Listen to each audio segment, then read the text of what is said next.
warahmatullahi wabarakatuh. Perkenalkan, nama saya Friska Febriani Rakatiwi, NIM 21402135 dari kelas C semester 5 mata kuliah Account Officer Perbankan Syariah Fakultas Ekonomi dan Bisnis Islam. Di sini saya akan membuat video untuk melengkapi ujian akhir semester tentang solusi apa yang dilakukan oleh seorang Account Officer saat ada nasabah yang mengalami kredit macet atau kredit bermasalah. Sebelum memasuki ke pembahasan inti, saya akan menyinggung sedikit apa itu kredit macet atau kredit bermasalah. Jadi, kredit macet adalah kondisi di mana seorang debitur, baik perorangan ataupun badan usaha, tidak mampu membayar cicilan atau hutang yang dimilikinya kepada pemberi pinjaman secara tepat waktu. Kredit macet yaitu kredit yang pengembalian pokok pinjaman dan pembayaran bunganya terdapat tunggakan dan telah melampaui kurang lebih 270 hari. Kredit macet biasanya diawali dengan terjadinya wan prestasi atau ingkar janji atau cedera janji. Sebelum memberikan kredit kepada nasabah, seorang account officer harus melakukan beberapa hal berikut. Yang pertama, melakukan analisis pemberian kredit. Hal ini bertujuan untuk menilai bahwa nasabah tersebut layak untuk diberikan kredit serta memperoleh keyakinan bahwa nasabah mempunyai kemauan dan kemampuan untuk memenuhi kewajibannya. Yang kedua, pendekatan analisis kredit. Hal ini melalui beberapa pendekatan. Yang pertama, pendekatan jaminan. Yang kedua, pendekatan karakter. Yang ketiga, pendekatan kemampuan pelunasan. Yang keempat, pendekatan studi kelayakan. Dan yang terakhir, yang kelima, pendekatan fungsi-fungsi bank. Yang ketiga, prinsip analisis kredit. Setelah pendekatan kredit disetujui, selanjutnya diperlukan prinsip analisis kredit yang meliputi prinsip 5C dan 7B.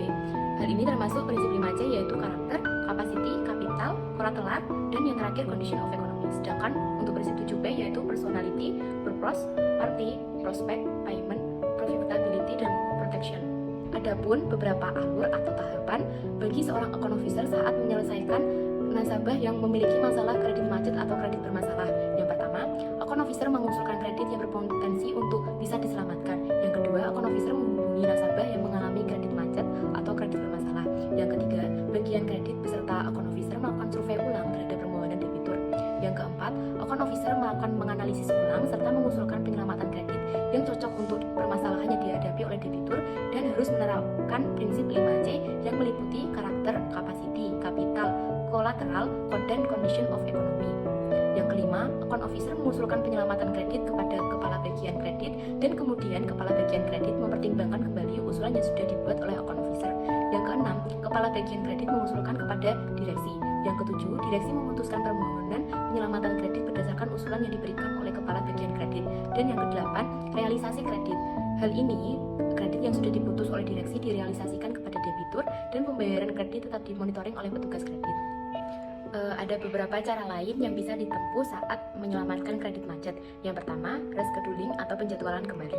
Melakukan perubahan terdapat jadwal pembayaran atau masa tenggang. Yang kedua, reconditioning atau persyaratan kembali. Mengatur persyaratan kembali yang meliputi perubahan terhadap sebagian persyaratan atau keseluruhan persyaratan kredit. Yang ketiga, restructuring atau penataan kembali. Mengubah seluruh persyaratan kredit termasuk bila kemungkinan mengkonversi tunggakan baik pokok ataupun bunga.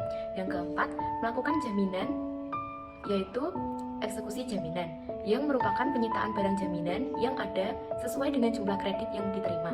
Yang kelima, melakukan write off atau hapus buku atau hapus tagih. Ini merupakan cara terakhir saat nasabah mengalami kredit macet atau kredit bermasalah. Adapun beberapa cara agar nasabah terhindar dari kredit macet. Yang pertama, memantau atau memonitor perkembangan industri debitur dan industri yang terkait dengannya karena perkembangan industri tersebut akan secara baik tidak langsung berpengaruh terhadap kualitas kredit. Yang kedua, memantau perkembangan aktivitas rekening debitur. Yang ketiga, melakukan kunjungan rutin ke rumah nasabah setiap waktu tertentu. Dan yang keempat, melakukan pembinaan kepada nasabah agar memanfaatkan uang sebaik-baiknya agar tidak muncul kredit macet. Itu tadi penjelasan singkat dari saya mengenai yang pertama, pengertian dari kredit macet atau kredit bermasalah. Yang kedua, bagaimana seorang account officer memberikan kredit kepada nasabah. Yang ketiga, cara account officer mengatasi masalah kredit macet atau kredit bermasalah. Yang keempat, cara yang paling umum dilakukan oleh bank saat mengatasi kredit macet. Yang kelima, bagaimana seorang nasabah agar terhindar dari kredit macet. Itu tadi penjelasan singkat dari saya tentang solusi yang harus dilakukan oleh seorang account officer untuk mengatasi nasabah yang mengalami kredit macet atau kredit bermasalah. Sekian, wassalamualaikum warahmatullahi wabarakatuh.